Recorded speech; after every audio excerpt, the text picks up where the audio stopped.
hero तुझसे ना कहे ये लाख हमारा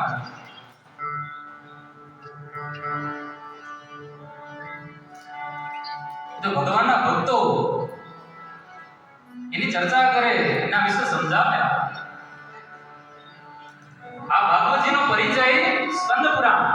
અને પદ્મ પુરાણ આપણે જાણીએ અને આ વેદ વ્યાસ જેણે આ પુરાણ લખેલું છે અને વક્તાએ પ્રથમ દિવસ